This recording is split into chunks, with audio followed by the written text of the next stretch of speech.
akhirnya lagu itu sempat dilarang di televisi. Iya, benar. Tapi sebenarnya tidak ada hubungan dengan Soeharto, nggak ada. Jadi lagu itu, ada satu menteri yang birokrasi yang tersinggung gitu.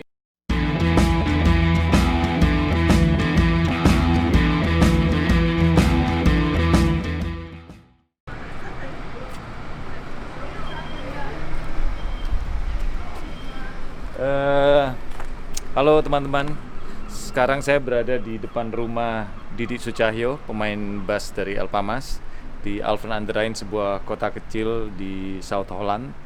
Ini nggak jauh dari Amsterdam, sekitar kira-kira 30 menit perjalanan.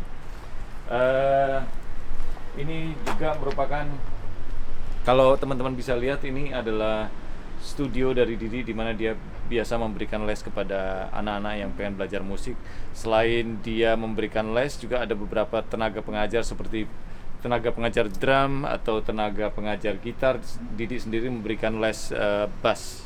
Kita masuk ke dalam yuk. Ini sekarang kita berada di depan pintu studio Didi Sucahyo. Sebentar saya coba ngebel apakah dia ada di studio. Hai Di, apa kabar? Wah, lama nggak ketemu kita. Sudah lama tak bersuo. Iya, lama tak bersuo. Ini seru sekali di kandang kudo. Di kandang kudo.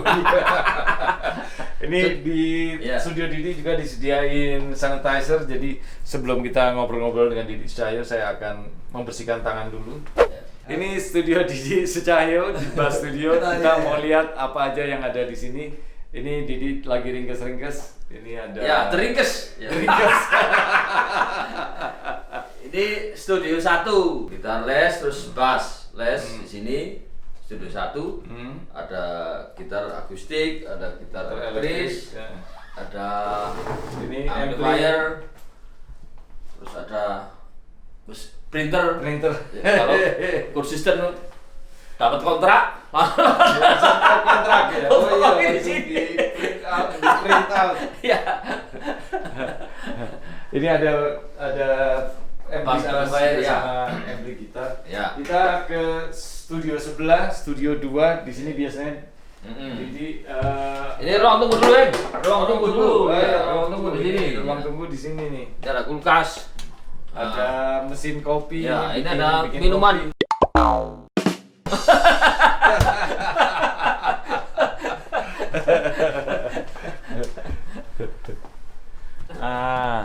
Ini di sini studio 2 yang biasanya khusus buat Drum. les drum. Nah, ini proses kreatif dari teman-teman Indonesia juga di sini dulu.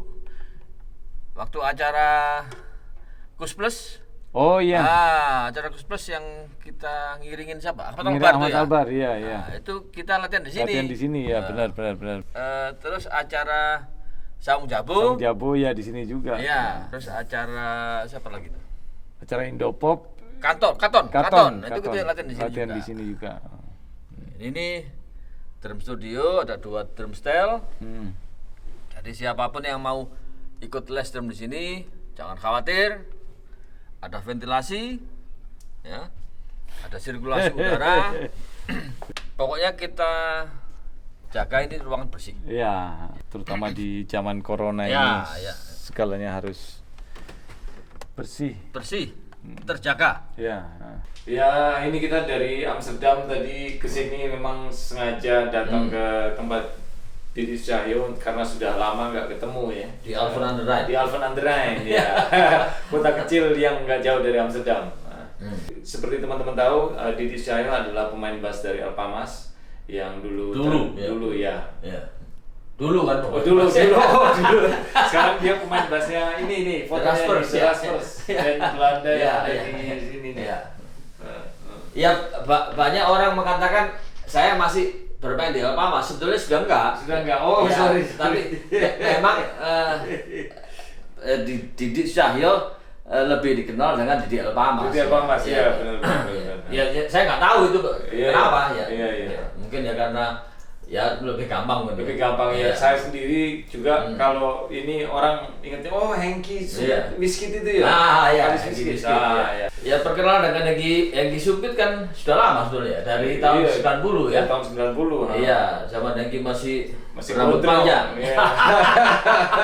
Kalau Didi rambutnya masih gondrong, saya sudah pendek.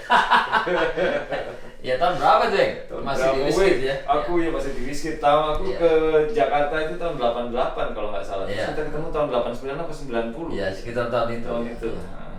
Bahkan Hengki pernah membantu El Pamas ini ya main malam di kafe itu di Classic Rock ya pada saat di itu. Blok M ya. Wah rame dulu itu ya. Kalau ini ya itu sekilas cerita tentang Hengki sebetulnya panjang cerita Hengki ini dengan saya. Ada kaitan sejarah. Ada kaitan sejarah ya. Iya, karena saya kenal istri saya itu lewat Natali. Teman-teman, Natali itu adalah almarhum istri saya. Iya. Juga merupakan teman dekat dari istri Didi Sucahyo. Kemudian tahun berapa itu Hengki pernah bikin solo album yang digarap oleh Toto Tewel. Kebetulan Toto Tewel adalah gitaris El Pamas dan Didi ikut membantu mengisi bass lagu itu. Ikut terlibat. Yang ngedrum waktu itu almarhum Insisti. Iya, benar. Banyak almarhum juga ini. Iya. Yang penting salam sehat teman-teman. Iya, kita harus sehat ini ya. Sehat. Iya. Ya. Kalau saya dulu datang ke Belanda itu bulan-bulan Agustus tahun 98 ya. Didi sudah lebih dulu. Oh iya, waktu itu krisis moneter ya di Indonesia yang berlanjut dengan krisis politik. Krisis politik ya, benar-benar. Tahun 98 bulan Mei saya dan Diana keluarga pindah ke sini dengan anak-anak. Ya. Soalnya pada saat itu memang ya terjadi kerusuhan besar Jakarta. Jakarta tidak aman. Tidak aman dan semua penduduk warga negara asing dihimbau untuk kembali ke negara masing-masing pada saat itu. Dan kemudian setelah Didi bersama keluarga bulan Mei 98 ke Belanda, saya bersama istri Natali, kita masih belum punya anak waktu itu. Kalau Didi sudah punya dua anak, kita ikut hijrah ke Belanda waktu itu. Saya berpikir mungkin setahun 2 tahun mungkin balik, ternyata di sini sudah. Tapi sempat balik juga kali. Sempat 2 tahun Jakarta. Iya, sempat pindah. Iya. Terus balik lagi ke Belanda.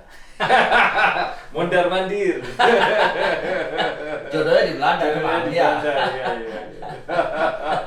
Negara dingin. Terus kalau dulu saya kan waktu datang pertama di Belanda itu beradaptasi agak rada susah ya. Tahun-tahun pertama karena kebetulan izin tinggal juga belum dapat, masih setengah tahun baru dapat izin tinggal. Setelah dapat izin tinggal setahun juga belum dapat kerja ya, agak. Terus kalau winter musim dingin gitu, waduh, berasa banget gitu rasanya ini apa? Sengsara. Cara ini mau Jawa nelongso. Tapi ngatasinnya gimana dulu kalau ini? Ya itu memang susah memang. Perpindahan budaya, perpindahan kebiasaan. Perpindahan yang terutama itu perpindahan kebiasaan. Iya. Kehilangan komunitas ya. Kita sudah punya komunitas yang lumayan banyak di Indonesia, terutama di musik. Iya. Dan harus tiba-tiba harus ganti dunia. Memang susah. Iya, sempat tahun 1998 sampai 2001 memang saya bermain di band amatir di sini. 2001 baru saya ketemu The Raspers, band profesional, maksudnya dalam arti band yang jalan ya. Iya. Setiap minggu bisa ada 2 kali 3 kali Optredens ya. Optredens itu manggung teman-teman. Ya, job. Terus dari tahun 2005 ya saya coba membuka ini kursus. Tahun 2005 mulai buka kursusnya ya. Di Bass Studio. Ya. Jadi saya bikin kursus privat untuk gitar, Iya, iya. bass, Dan drum mulai juga, toh? drum belum. ya. Oh iya. Itu mulai dari situ tahun 2005. Saya masih tinggal di Maroko Strat. Oh, mungkin masih di ingat ya? Iya, Kerkensana. Kerkensana ya. Iya. Terus dari situ saya mulai buka kursus. 2010 saya pindah ke sini. Pindah. Oh iya, di Pindah, rumah ya, ini di ya. rumah ini ya. Terus ada studio. Iya, iya. Ya, ini studio di Bas. Iya, iya. Nah dari 2010 itu kemudian atau 2 tahun sebelumnya saya mulai membuka kembali dengan komunitas Indonesia, orang-orang Indonesia di sini. Iya, iya. Didi juga sempat menjadi salah satu promotor Indopop kalau nggak salah, nama program acara yang digelar Didi. Nah. Itu Indopop itu tahun 2018, 2019, 2017, 2018. Itu acara-acara Indonesia di Belanda. Iya. Perlu diketahui oleh teman-teman, komunitas masyarakat Indonesia di Belanda cukup lumayan banyak ya. Di satu sisi Didi juga saya merasa beruntung bahwa di sini banyak komunitas orang Indonesia yang tinggal di Belanda pada saat ini. Ya baik di Amsterdam, di Alphen atau Den Haag yang dekat dari sini juga banyak komunitas orang Indonesia. Iya, orang Indo komunitas nomor 2 setelah orang Belanda sendiri ya. Ya untuk mencari terasi tidak susah. Ya, benar. Mencari terasi, mencari kerupuk, jahe, mencari kunyit. Oh, kita jadi ngomong bumbu masakan. Ya, kita kilas balik lagi ke zaman tahun-tahun 90-an, tahun 80-an bersama El Pamas. Album pertama itu tahun berapa tuh? Album pertama itu tahun 1989. Oh iya. Sama Baruna itu ya? Ya, vokalisnya Baruna. Iya. Kali El Pamas terkenal dengan banyaknya vokalis yang gonta-ganti. keluar masuk. Dulu Dolah Gowi sama Eki Lamo ya, sebelum. Iya, banyak. Iya. Oh iya. Dari penyanyi pertama itu memang Dolah, terus dari Dolah terus ada lagi penyanyi dari Jogja, namanya Dadang. Ada lagi itu Dadang. Dadang, itu nggak tahu ya, saya. Nggak tahu ya? Nggak tahu ya. Kamu aja nggak tahu. Iya, aku nggak tahu yang sudah sekian lama bersama di Jaya Jakarta. Saya kadang-kadang lupa. Ada lagi setelah Dadang itu ada lagi penyanyi siapa itu ya?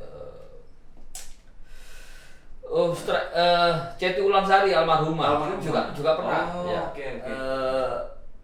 Akhirnya kesimpulan saya setelah saya kilas balik saya memberikan kesimpulan. Jadi akhirnya tergantung kebutuhan musiknya apa gitu. Iya. El Pamas itu begitu. Iya. Tergantung kebutuhan musiknya apa.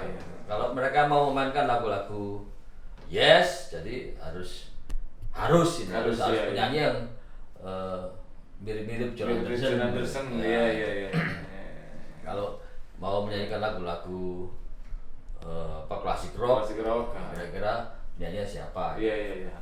Setelah rekaman ya ganti juga dari Baruna, Eki. terus setelah Baruna Dodi. Oh, Dodi.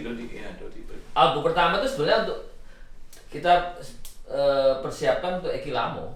Oh. Album Dinding Kota Dinding Kota. itu sebenarnya sama Eki Lamo. Jadi El Pamas sebelum rekaman kan penyanyi Dolah, terus siapa lagi Dadang, terus Eki. Iya. Eki Lamo itu perkenalan pertama itu dari Toto. Oh iya. Jadi Toto waktu itu ke Jakarta dengan grup Jaguar. Oh, Miki Jaguar ya. Iya. Kan ketemu itu bos tuh, sebutlah bos. Iya. Almarhum Marwan Afandi dan Marwan Mas Marwan Rawati. Iya. Di Pejombongan. Iya. Jadi Grassrock di Penjernian. Iya. El Pamas di Pejombongan. Iya, benar. Itu tahun 1988. Ini cerita histori ini. Histori ya. Aku juga sering ke rumah, dulu sering jalan bareng sama Diri ke rumah Mas Marwan dan banyaknya juga. Kita mau bikin grup sama Nordi sama Nordi. Iya, benar. Eki banyak terlibat tuh. cuman ngetop bareng belum pernah. Belum pernah. Eki sendiri yang ngetop. Enggak, ini juga ngetop dengan Elva Mas. Itu tahun 1988. Ya, Pak ingat terus Toto berkenalan dengan Eki Lamo. Eki Lamo ya. Itu 1988. Iya. Akhirnya Toto punya ide ini Eki ini. Waktu itu ada musimnya ini. Jadi band-band legendaris bikin sebuah cover. Iya. Jadi God Bless itu tribute to Deep Purple. Di Purple. Itu gitu. Pak Mas kan ikut gatel tangannya. Wah, ini mau apa ini? Akhirnya Pak Mas bikin tribute to Led Zeppelin. Led Zeppelin. Oh iya benar. Iya. Eki cocok memang. Itu Toto ketemu Eki. Ini kelihatan Toto bilang ini kelihatan cocok buat blues. Ini penyanyi blues ini. Iya. Akhirnya saya menyetujui ya. Oke lah, coba kita ambil Eki Lamo jadi dua penyanyi. Iya. Dan Eki Lamo waktu Jaguar tour God Bless itu sampai ke Malang itu Eki masih jadi kru. Iya, jadi kru. Terus akhirnya El Pamas dengan Eki membawakan konsep El Pamas tribute to Led Zeppelin. Oh iya, kalau dulu zaman itu ada Led Zeppelin Night, ada itu semacam program acara. Tapi memang Eki memang membawa warna sendiri buat. Iya. Itu tahun 1988 terus akhirnya Lock memberikan kepercayaan untuk kita bikin rekaman album. Ya. Nah, itu sama Eki itu persiapan di kota kecil di Tretes. Oh iya. Di puncak tuh ya. Di Malang ya. Iya. Terus tapi bisa ke Baruna pada saat itu agak ini ceritanya agak ini apa? Ya, begitulah. Susah untuk diceritakan. Itu ceritanya. Setelah masa itu album pertama Dinding Kota. Ya. Terus album kedua apa itu, Di? Album kedua ini bukan Pak Tua namanya. Bukan ya. Tatuase. Ya. Bahasa Belanda Tatuase. Tato. Cuman bahasa Indonesia tato. Iya. Itu sama Eki apa sama Dodi? Sama Dodi. Jadi dari album pertama itu tahun 1989. Terus ke album kedua 1991. Dan 2 tahun prosesnya cara. Itu prosesnya sama Eki lagi kalau nggak salah. Eki terlibat di Kata Takwa kan? Iya, Kata Takwa. Iya. Lagu Pak Tua itu saya kenal Iwan, bukan kenal Iwan. Saya sudah lama kenal Iwan, cuma itu dari proses kantata. Oh iya. Jadi saya sering ikut Toto. Iya kan? Masih ingat. Iya, saya lihat Eki nyanyi, saya masih jadi krunya Toto itu. Aku masih jadi backing vokal gitu, jadi backing vokal kantata. Takwa. 1991. Ya. 1991. Show-nya tahun 90 ya. Di Senayan. Nah, aku belum ikut 1991 aku ikut. Oh iya. Iya. 90 belum ikut ya? Belum ikut, aku masih sama Wizkid waktu itu. Iya. 91 aku sempat keluar dari Wizkid, terus ya itu lewat Mas Doni Fatah. Iya. Doni Fatah sama almarhum Odin Nasution. Iya. Sama Yaya Muktio sama Hilda Ridwan Mas, terus yang main keyboard aku lupa, Harahap. Bisa jadi. Tapi kita bikin band cover ya. Band cover apa namanya istilah Indonesia ya? Cover bandnya bawain lagu-lagu orang gitu bahasa Inggris ya. Dari grup-grup yang terkenal. Cuman ya dari Mas Doni aku kenal Mas Ian. Dari situ ya. Nah dari Mas Doni dibawa ke Kantata. Iya, dari situ ya. Main di Doni sudah lama main di Kantata ya. Itu sama almarhum Yogi ya. Iya, almarhum Mas Yogi. Itu ya.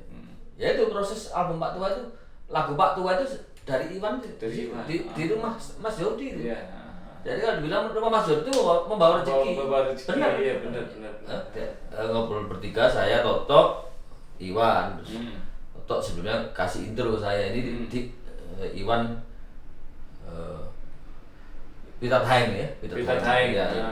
Nama pseudonym alias pada saat itu. Ya. Yang bikin lagu gitu. Yang bikin lagu.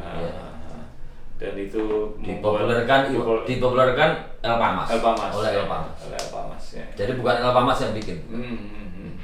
El Pamas hanya aransemen ya, dia produser dengan Rox Labor. Jadi kita ngobrol masalah Pak Tua tadi. Iya. Itu cerita di balik dan konsep dari Pak Tua itu sendiri apa sebenarnya? Pak Tua itu kalau saya lihat dari liriknya memang bisa diartikan macam-macam ya. Artinya macam-macam itu bisa maksudnya interpretasi dari seseorang, dari publik itu memang bisa luas, iya. Ide asli itu karena di Indonesia itu kan begini, ada suatu kebiasaan. Kalau orang muda mau sama orang tua itu kan mesti hormat, ya kan? Beda dengan di sini. Beda dengan sini kan? Di sini ya. Terus ide yang saya tangkap, maksudnya omongan yang saya tangkap itu begini. Jadi anak muda kalau ngomong ke orang tua itu kadang-kadang susah. Iya. Harus menghormati, harus lewat unggah-ungguh, harus lewat mau ngomongnya harus belok-belok, ya kan? Harus bilang nyuwun sewu segala macam. Ada satu gap, itu yang saya tangkap, ada satu gap antara orang muda dan orang tua. Itu ide aslinya. Jadi memang setelah itu oleh masyarakat luas dikonotasikan dengan macam-macam interpretasi ya. Yang kebetulan waktu itu Indonesia sudah sumuk. Iya. Sudah sumuk oleh suhu politik. Iya, presidennya kok tetap aja ini kan gitu ya. Ya, pada saat itu memang banyak yang menginterpretasikan seperti itu. Iya. Akhirnya lagu itu sempat dilarang di televisi. Iya, benar. Tapi sebenarnya tidak ada hubungan dengan Soeharto, nggak ada. Jadi lagu itu ada satu menteri yang birokrasi yang tersinggung gitu. Jadi tersinggung. Nggak tahu, nggak jelas lah. Biasalah Indonesia kan begitu. Selalu ada suatu hambatan mau ngomong langsung kita nggak bisa. Udah kalau persoalan diselesaikan, ini nggak bisa. Itu selesai. Beda kalau kita di Belanda di sini ada masalah biasanya langsung dipecahkan, dipecahkan bersama. Bukan terus disimpan terus tapi bikin isu, bukan? Iya. Ini kebiasaan orang Indonesia sampai sekarang. Sorry ini agak umum. Itu ya. Oke. Jadi idenya itu. Jadi waktu itu, tapi akhirnya lagu itu putus lagi Iya. Jadi nggak ada masalah. Nggak ada masalah. Dan lagu itu sangat booming di tahun 91 teman-teman. Iya. Pak Tua. Iya, kita bicara masalah itu lagi sekarang memang di zaman kita itu proses rekaman lebih sulit dibandingkan dengan zaman sekarang.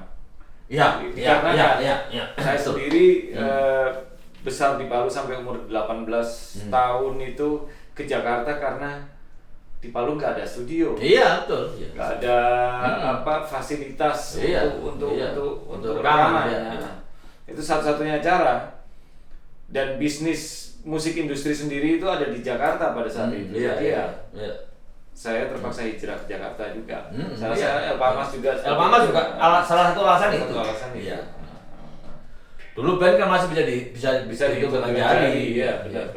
Sekarang band gila. Wah. Semua orang bisa rekaman di rumah, bisa dengan komputer. Kalau zaman kita dulu susah bulanan gitu. Iya, rekaman belum ke glodok. Ke glodok kita cek. Kita cek untuk bayar sewa studio. Iya, padahal sekarang studio cuma di rumah sudah bisa. Artinya bentuk fisik sekarang itu sudah mulai hilang. Iya benar. Era digital memang kita harus ikut. Iya. Mau nggak mau kita harus ikut dengan perkembangan zaman. Proses rekaman analog dulu ya, wah. Iya, berbulan-bulan. Iya. berbulan-bulan. Kalau sekarang sudah ada auto tune, bisa ngakalin vokal, bisa ngakalin ini. Contohnya itu ya. Iya, dulu ngulang terus ini fals nih, ulang lagi. Dulu susah ya. Iya. Mau rekaman aja ya mesti nunggu yang lain ya. Iya. Dulu tuh begitu. Iya. Ya bisa rekaman sendiri tapi nanti tiba-tiba terus anggota band yang lain datang, wah kurang enak ini. Iya. Ya kan? Ulang lagi ya kan. Iya. Padahal sewa studionya mahal. shift berapa ya? Belum naik mobil dari rumah ya atau naik ini kendaraan umum banjiran. Iya. Studio tempatnya daerah kota sana itu. Kota, iya. Daerah banjir. Sekarang tinggal bawa gitar di rumah. Di rumah udah kejreng-kejreng. Iya. Pakai headphone. Iya. Udah jadi. Mungkin musisi-musisi tua seperti kita bisa nggak kreatif. Sudah nggak kreatif, iya. Bukan nggak kreatif, sudah kalah dengan ini. Iya. Kreativitas anak-anak muda sekarang. Tapi ya tetap beda Pak Enggi. Artinya bukan fenomena ini, maksudnya kalau saya lihat anak saya main band dibandingkan dengan anak-anak muda di Indonesia. Anak-anak muda ya? Iya, anak muda ya. Ini kalau saya lihat tingkat kreatifnya sama. Sama ya. Sama. Kreatif itu kan maksudnya apa yang jadi ide mereka masing-masing. Ya kan? Tapi kalau melihat musisi-musisi yang seumur kita emang bukan kita tidak produktif, bukan, tapi artinya agak sedikit lambat. Iya. Pengaruh UU. Iya, pengaruh UU. Tapi kita menang pengalaman. Iya. Itu yang kita sharing. Iya. Ada rencana mau bikin tribut nggak, Dik? Iya, banyak. Banyak. Cuma tergantung ini. Iya, tergantung. Boleh apa enggak? Iya. Karena event man. Oh iya, saya tanggal 4, 5, 6 September sudah boleh ini main band. Boleh. Sudah boleh. Publik. Tapi ya acara ini itu terbatas. 30 orang. Tanggal 2 bulan Juni yang lalu Erasmus sudah main di teater ya. Oh, oke. 30 orang. Iya. Sisanya live streaming ya. Kita nggak tahu di Indonesia masalah manggung dan istilah Belanda optreden itu gimana suasana di Indonesia. Kalau di sini sudah boleh dalam satu ruangan tertentu dengan kapasitas yang lumayan besar, tapi dengan keterbatasan dengan penonton yang terbatas, karena di sini jarak 1,5 meter itu benar-benar harus dijaga. Iya. Biar selamat ya. Biar selamat. Ini kita juga 1,5 meter nih ya. 1,5 meter. Iya.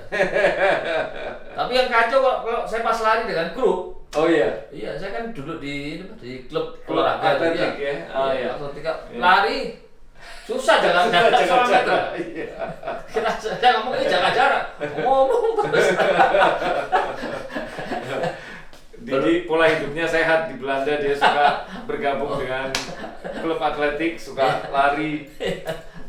Enggi juga naik sepeda. Kemana-mana naik sepeda. Dan untuk kreativitas ya, yang muda lebih kreatif tuh. Iya. Ya kan? Tetap berkreasi dan berproduksi lah. Iya, benar. Ya. Nah, siapa tahu di satu saat ya kalau punya mimpi untuk berkarir di musik harus tetap dijaga, karena kalau kita konstan dan lebih konsekuen dengan apa yang kita lakukan, kemungkinan keberhasilan ada itu lebih besar. Iya, betul. Itu betul. Iya. Artinya kalau kita terus berjalan ya, dan pasti akan ada hasil. Iya. Pasti akan ada hasil. Iya. Yes.